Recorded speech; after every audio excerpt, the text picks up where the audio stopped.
And then, go on, Harry. Sorry, I was just going to say, so often you're building code, and in the back of your mind, you're thinking, let's make something that we can use again. Yeah. Everything that we program, we try and split up into small enough sections.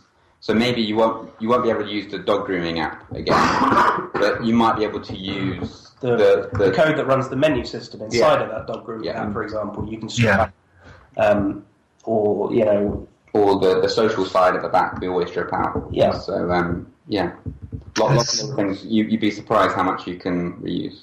Yeah, so huge time-saving exercise. Yeah. Although at first it feels like it's really slow. It's really slow because you are taking longer to write this code, but it's much better code. Excellent. I think we've got a question from Ben. If you want to come in, Ben. Hey guys, how's it going? Hi Ben. Yeah, good. Thank you. Good. Just a quick one about the Scrum stuff, really. I do apologise. I had to jump out, so if you did cover this, then I do apologise. But regarding the Scrum stuff and the Post-it notes and whatever, we've been using this recently, and we've been doing sprint goals for a week.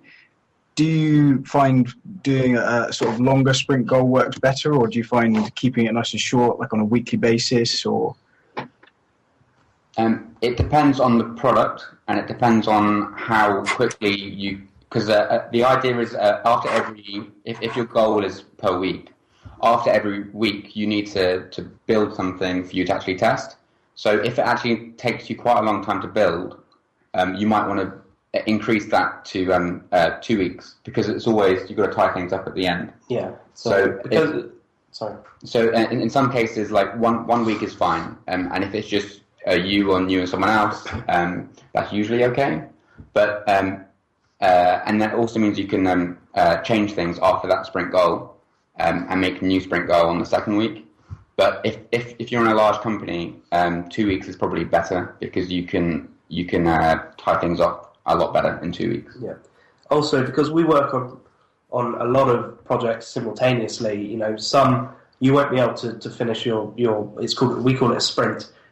You would have a 2 week sprint, and some you'd have a 1 week sprint. So we'll be, at the end of a week, we'll always look at our Kanban board, and then we'll evaluate the things which are on a weekly sprint cycle, and then the next week we would do those things and the 2 week cycle. So we have to do it per project, basically. But if you're working on just one thing, if you get to the end of your sprint and you haven't got anything which you could actually show someone as a demo, then you might want to think about increasing your sprint time.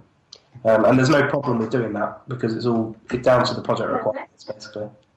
Cool, wicked. Thanks, guys. Cheers.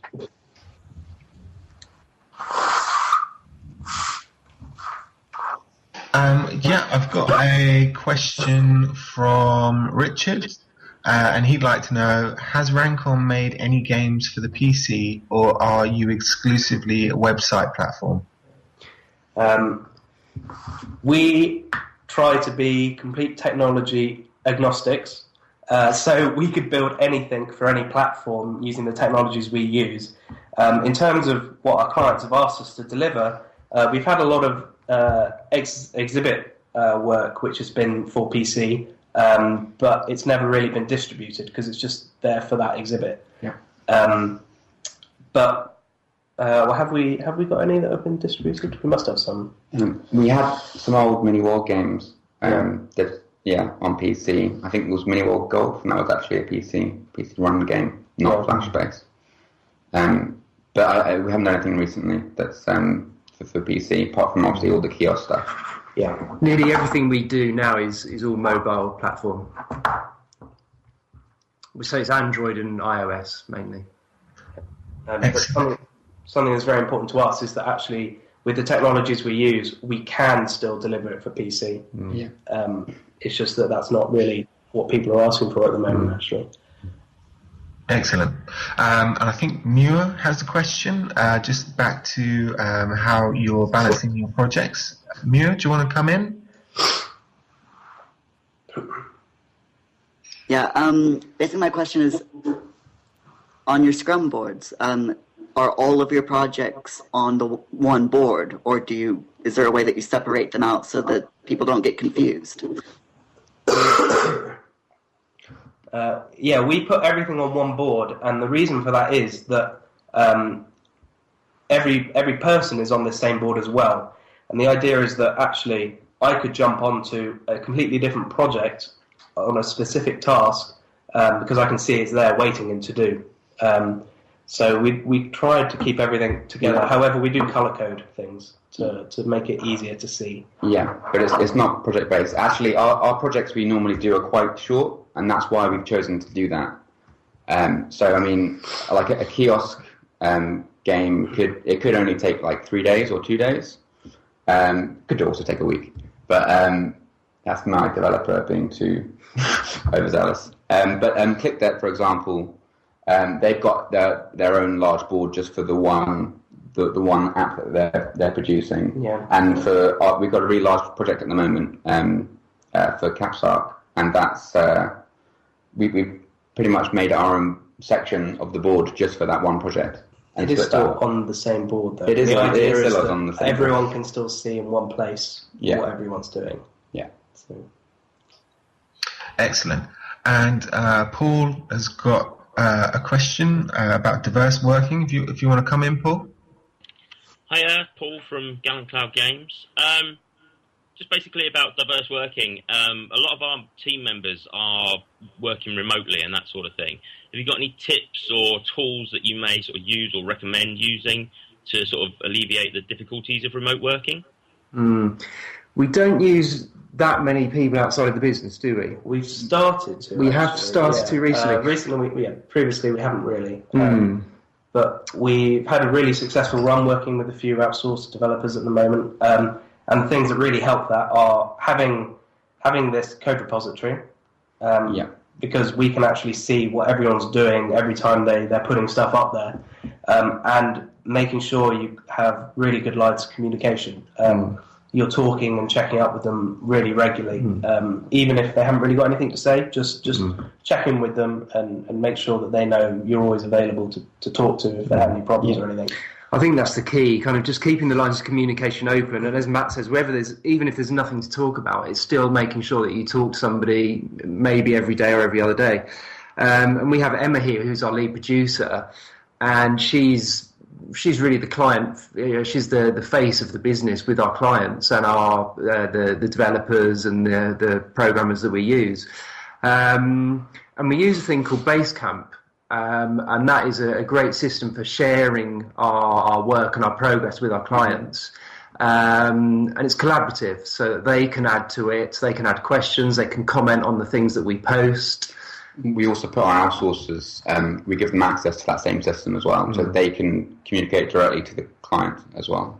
It's a really good way of being transparent with the people we work with and the people we work for. And as I say, it's a great communication tool, and it's all about lines of communication and keeping them open, I think. Great, thanks. Okay. And just a quick follow-up from Richard's previous question, what programming language do you use? We use a very... It depends on what's needed. Inside the office, we have skills that range from... everyone in the office knows ActionScript. For Flash technologies, we do a lot of work in Flash and Air, and also in C# as well. I think everyone has knowledge of C#, which we use a lot for Unity specifically, which is great for games. Definitely look into Unity if you haven't already. But we also do Java, which is used mostly for servers and backends. And Android. Native Android as well. We have Objective-C for native iOS. We also do a lot of web connectivity, so we've got PHP. Knowing a lot of things like SQL and things helps as well. But even then, we still, every now and then, we need to dip into things like Ruby or Python. We actually find that we need to dip into a whole load of different things a lot of times. For different projects. We do try and focus it down to C# and AS3. You don't have to know every single language, but but we do know quite a range. Yeah. Did you mention Unity? Is that not really a language? Well, it's not a language, but it is very good. Would definitely recommend Unity. Yeah, certainly one our students are familiar with. It's obviously a huge part of the gaming industry now. Some of our small studios work with Unity, and that's just it. These days, they like it so much. Yeah. So I've got some more questions about games. Are you working with clients in the gaming sector at the moment? And what areas do the majority of your clients come from? I think we've covered that a little bit earlier, but are you working with gaming clients at the moment? Not really. We actually work for more kind of corporate clients, but produce games for them. So lots in the entertainment sector, like ITV, BBC, Sony, and HP.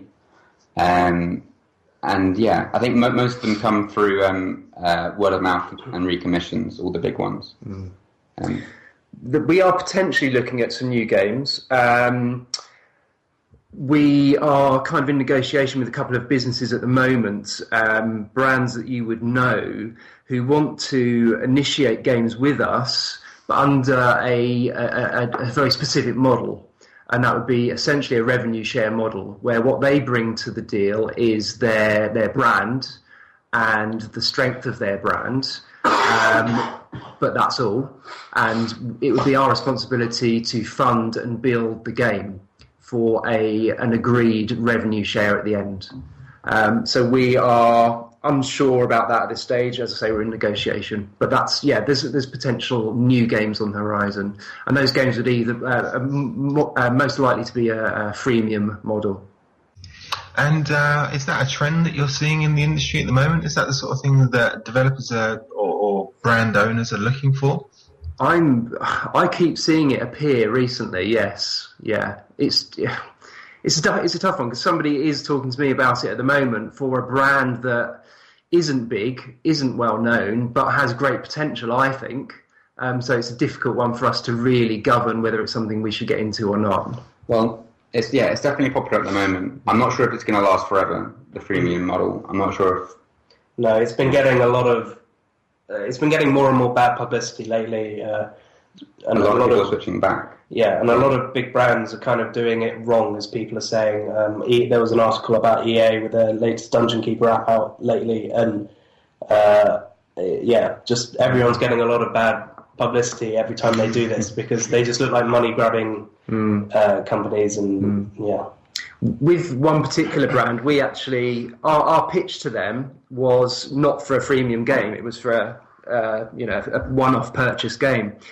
But they were so adamant that they wanted to go down the freemium route, we've had to really kind of rethink the whole proposition, because our game doesn't really suit a freemium model. So yeah, they are pretty adamant about going down that route. Interesting. Do you make many games for Facebook and online? Do you do a lot of projects from that direction? I think we've done a fair bit in the past, but not so much at the moment. Can you guys comment on that? Well, yeah, I mean, Facebook games, they're still pretty big, but they are in a bit of a slump in terms of our work coming in at the moment, really. We do have a lot of Facebook integrated games, though. Yeah, that's what I was about to say. So basically, we have a lot of games which will use Facebook, but aren't necessarily on Facebook. As a developer, Facebook is a great tool for connecting people without worrying about writing your own back end, because Facebook's already done that. So we have a lot of games that use Facebook to connect players together. I'm sure you've seen this sort of thing a lot in games, where you'll actually log into Facebook and then your friends list will appear as potential opponents. We do a lot of games like that, and also with the sharing as well. It's even just adding a post to Facebook button in is a really great way to give your game a bit more boost. A lot of clients want that as well. They love the social stuff, connecting people. In fact, a lot of times that's what a client wants more than a great game. Yeah, absolutely. Yeah. The people that we're speaking to at the moment, the most kind of pertinent thing they want out of their game, as Matt says, it's almost not the game or the gameplay.